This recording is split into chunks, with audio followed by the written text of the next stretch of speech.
Good day, everyone. Welcome to this subject, the contemporary world. Again, I'm Miss Novi Di Baligot, your instructor for this subject. For this week lesson, we will be discussing about the United Nations and the contemporary global governance. All right, so in this lesson, you are expected to identify the roles and functions of the United Nations, identify the challenges of global governance in the 21st century, explain the relevance of the state amid the globalization. Right. So what is global governance? Although there are many internationalists like Bentham and Kant, as what we have discussed last time, they imagine the possibility of having a global government. However, nothing of that sort exists today. So there is no one organization that various states are accountable to. So moreover, there are no organization which can militarily compel any nation, any country, or any state to obey a predetermined rules or global rules. The fact that a state in an international order continue to adhere to a certain global norms, this means that there is a semblance of world order despite the lack of a single world government.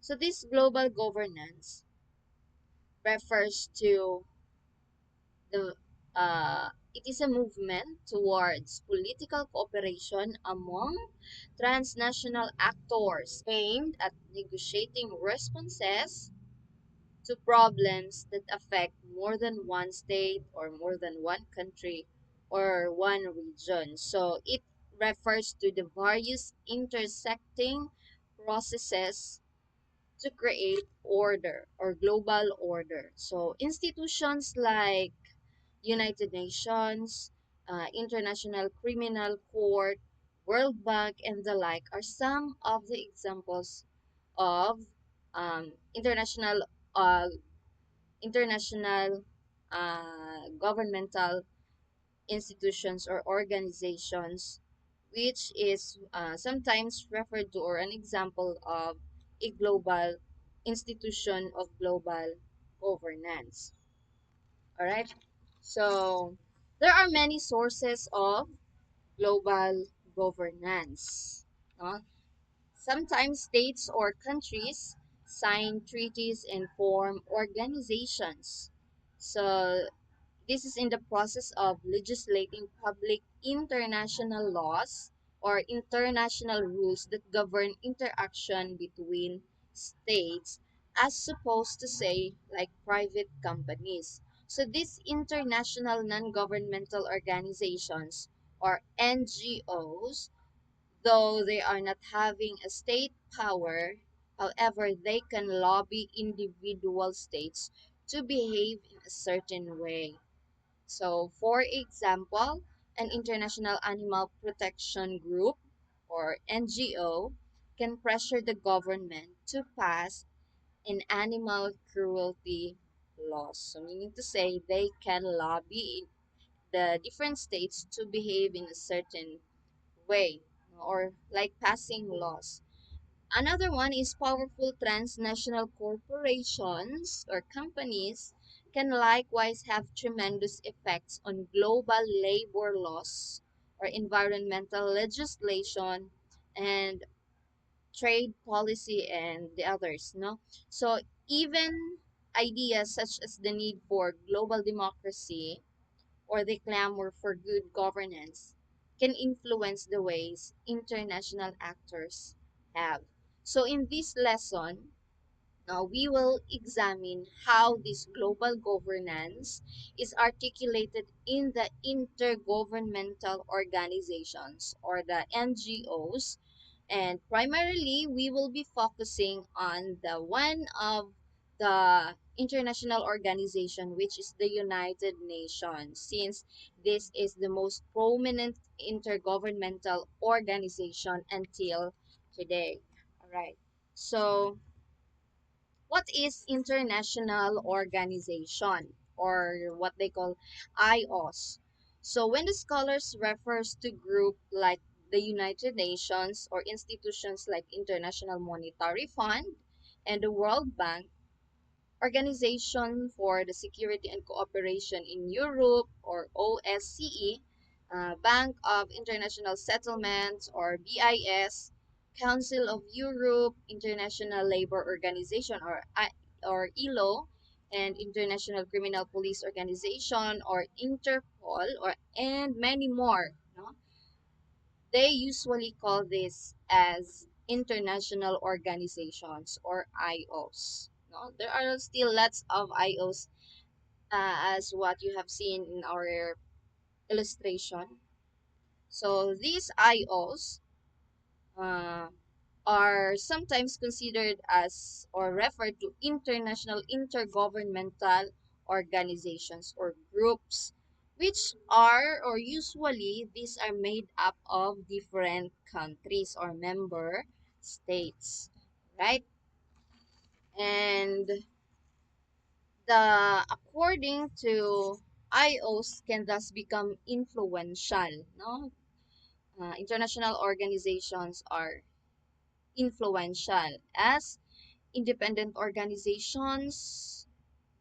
These um, IOs, according to scholars Barnett, Michael, and Barnett, and Martha Finmore, they listed some powers of these international organizations. So, first, international organizations have the power of classification. Second, international organizations have the power to fix meanings. The third, international organizations have the power to diffuse the norms. All right. So first, international organizations have the power of classification. So because international organizations can invent and apply categories and thus they create powerful global standards. So, for example, the UNHCR or the United Nations High Commissioner for Refugees, which defines what is refugee. No? And since the states are required to accept refugees entering their borders, this power to establish the identity, no, or the identity of the term refugees, this identity has now a concrete effect to each state. So again, they can invent and apply categories, which is now became a global standard, like defining what is um, refugee. The next power of IOs is the power to fix meanings.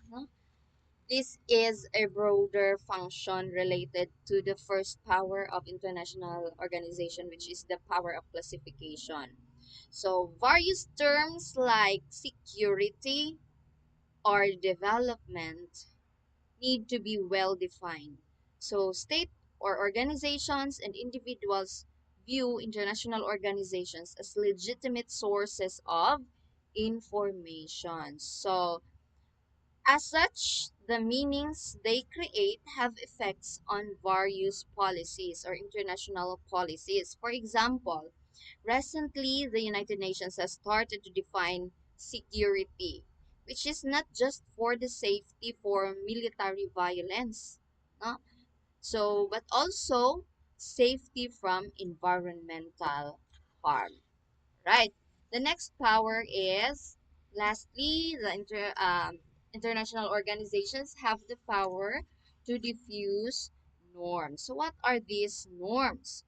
Norms, as we all know, these are accepted codes of conduct that may not be a strict law, but nevertheless, it produces regularity in behavior. So, IOs not only classify and fix meanings, no, but they also spread their ideas across the world thereby establishing a global standard. So their members of these IOs are referred to as missionaries of our time, since they classify, they fix meanings, no, and they diffuse these norms, and it became a global standards, right? So, for example, the World Bank economists, no, come to be regarded as expert. No, the World Bank organization, no, their economists come to be regarded as expert in development, and thus they carry some form of authority. And thus, this World Bank therefore create norms regarding the implementation and conceptualization of development projects, right?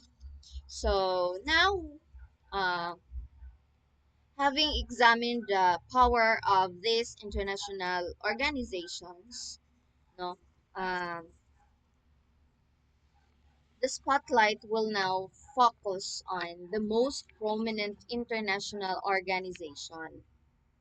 What is this? So, of course, this is the United Nations. So, after the collapse, no, is it right? The United Nations. So, after the collapse of the League of Nations at the end of the World War I, so countries, no, worried about another global war to begin, and then they push for the formation of a more and lasting international league. So that is why the United Nations was founded in 1945. So the United Nations is an intergovernmental organization. What is the aim of this organization? So again, this organization is consists of 193 states or countries, no? So this organization maintain international peace and security, develop friendly relations among nations, achieve international cooperation, and lastly, be the center of harmonizing the actions of the different nations. Okay, so these United Nations have, or this, the UN system have five principal organs, or what they call bodies. So the first is the General Assembly, or the GA. The second is the Security Council. The third is the ECOSOC, or the Economic and Social Council. Fourth is the ICJ, the International Court of Justice. And the last one is the Secretariat. Alright, so let us start with the General Assembly, or GA. So the General Assembly is the main deliberative, policy making, and the representative organ of the United Nations organization. So this consists of 193 member states. Only the UN organ or body with a universal representation. So in each year in September, the full UN membership meets in the General Assembly Hall in New York for the annual General Assembly session. This is for general debate, which many heads of state attend and address. So they talk about the decisions and important questions, such as those um, on peace and security, admission of the new members, and budgetary matters, which require a two-thirds majority of the General Assembly. So decision on other questions are by simple majority. So the General Assembly each year elects one GA, or General Assembly President, to serve a 1 year term in office. Alright, so that's the General Assembly. Right. The second organ, or the second body, is the Security Council. Although the General Assembly is the most representative organization in the UN, many commentators consider the Security Council as to be the most powerful. Why? Later we will know. According to the United Nations, this body is consist of 15 member states. And then the General Assembly elects 10 of these 15 to 2-year terms. And the other 5 sometimes is referred to as the permanent 5 or the P5. What are those countries who has a permanent seat and which cannot be replaced? These are China, France, Russia, United Kingdom, and the United States. So these states or these countries has a permanent seats, or this became a permanent member since the founding of the United Nations. So this organ, Security Council, is responsible for the maintenance of international peace and security. So the Security Council takes the lead in determining the existence of a threat to peace or act of aggression. So it calls upon the parties of dispute to settle. No? By the act of peaceful means, and also they recommend method of adjustment of terms for settlement. So in some cases it can do imposing sanctions or even authorizing the use of force to maintain or restore international peace and security. And because of this power, no, states that seek to intervene military in another state need to obtain the approval of the Security Council. So, with the Security Council's approval, military intervention may be deemed legal. So, this is the immense power of the Security Council. So, the next organ is the ECOSOC or the Economic and Social Council. No? So, the third UN organ, which is the principal body for coordination, policy review, policy dialogue, and recommendations on social and environmental issues, as well as the implementation of internationally agreed developmental or development goals. So therefore, this organ is responsible for cooperation between countries or states with regards to economic and social mat- matters. No? So it has 54 members elected for 3 years in term. Now, currently, the United Nations Central Platform discusses about sustainable development. All right. So the fourth organ is the International Court of Justice. So what is this the task of this organ? So this organ is the task of this organ is to settle in accordance with international law, to settle legal disputes, submit to it by the states, and to give advisory opinions referred to it by the authorized United Nations organs and specialized agencies. So the major cases of the court consist of disputes between the states that voluntarily submit themselves, to the court for arbitration. So the court as such cannot try individuals. So the ICJ cannot try individuals. So criminal cases are heard by the ICC or the International Criminal Court, which is independent of the UN.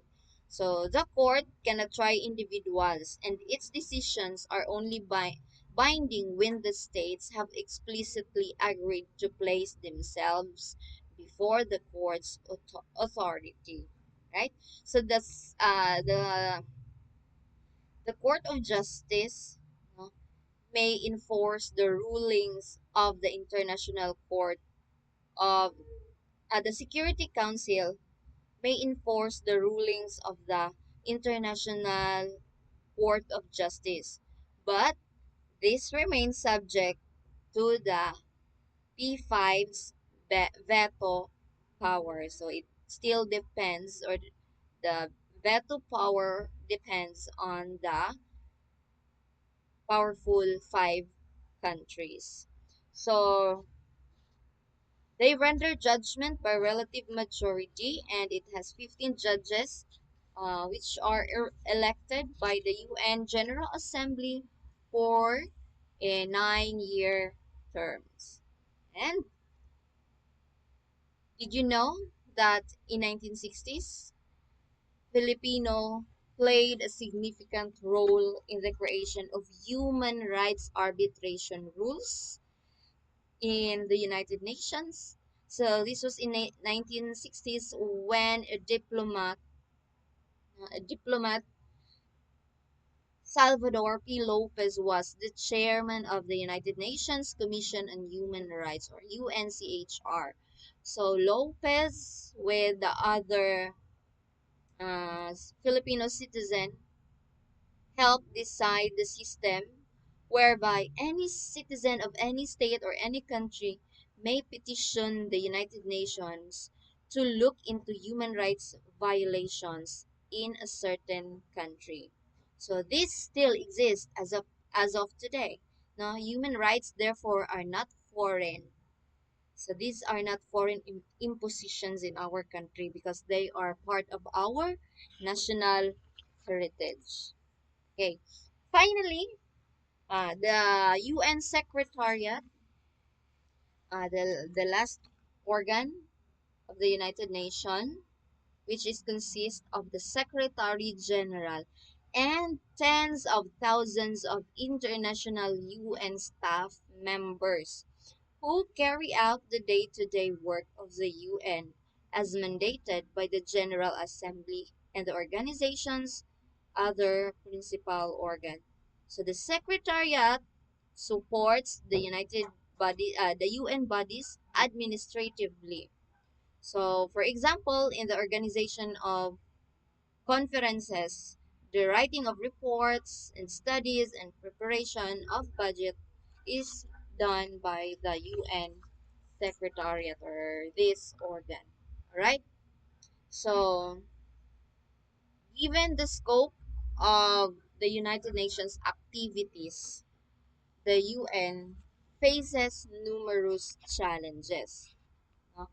So, the chief among these challenges are the limits it places upon its various organs and programs by the need to respect the sovereignty of different countries. Because the UN is not a world government, and it functions primarily because of voluntary cooperation from these countries or these states. So if the state refuse, or if a state or if a country refuse to cooperate,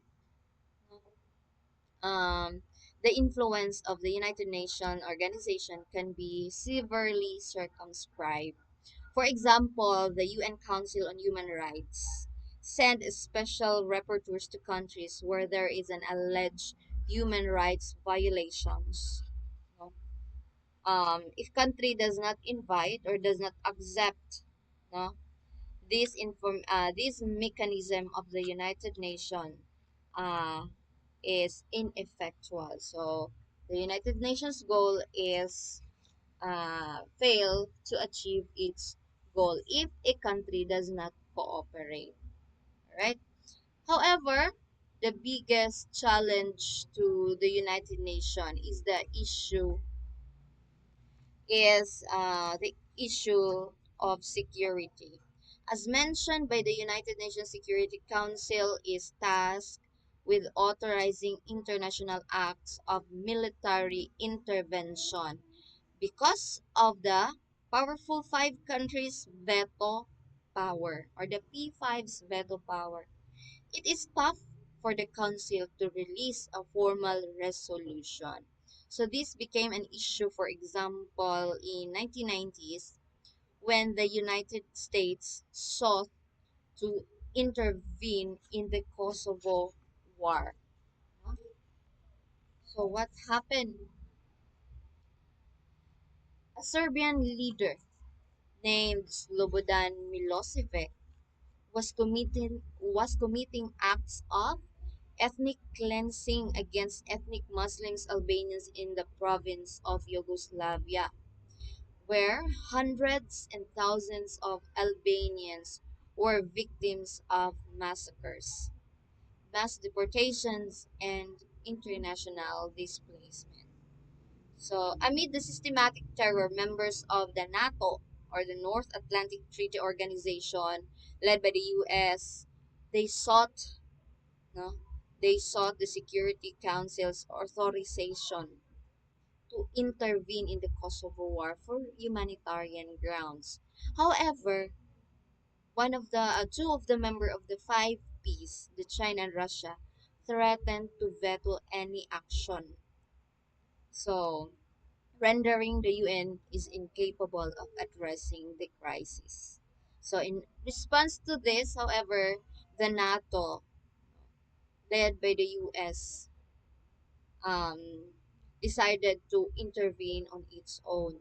So, the NATO was largely a success, nevertheless, left the UN ineffectual. Right? So, another example, a similar dynamic evident is Syria. So, do you know what is happening in Syria a few years ago? So, Syria is still undergoing a civil watch until to this day. No, Russia has threatened to veto any Security Council's resolution against Syria. So, thus, the UN has done very little to stop the state sanctioned violence against the opponent of the government of Syria. Why? Because the Syrian President Bashar al-Assad is an ally of one of the member of the five Ps. No?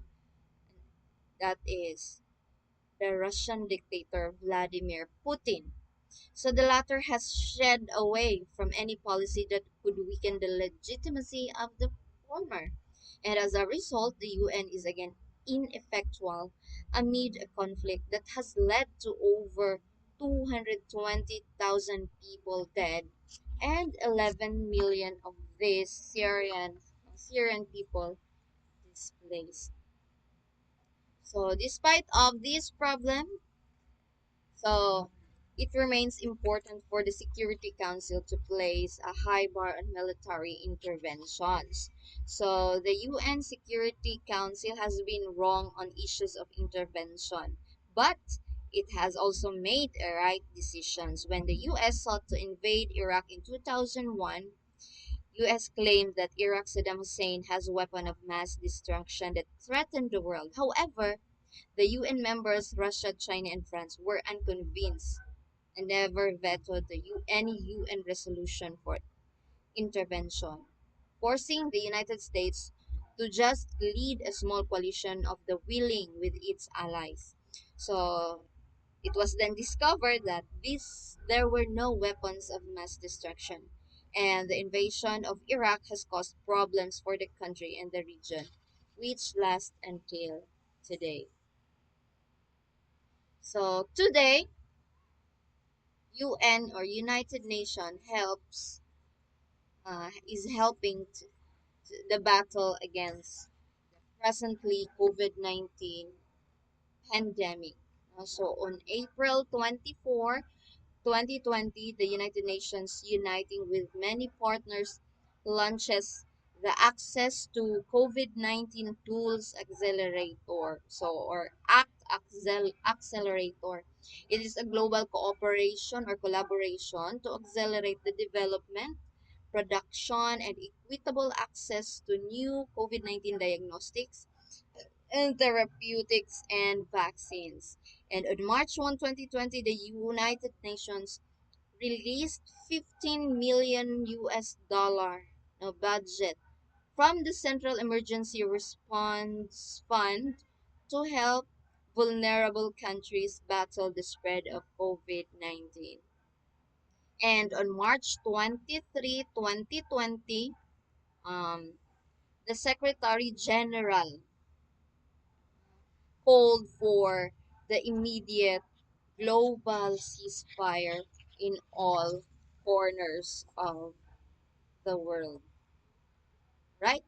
So global governance is such, no? It is such a complex issue. It is such a complex issue.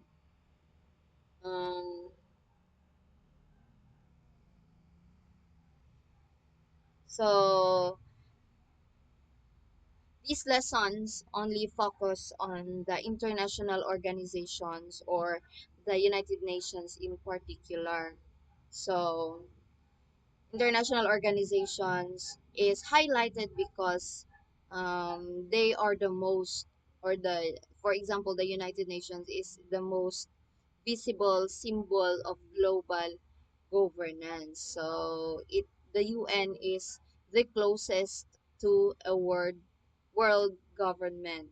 So what is important to remember is that um, institutions like the UN are always in a precarious position. So that ends our discussion for this lesson. So see you in the next meeting. Have a good day, everyone.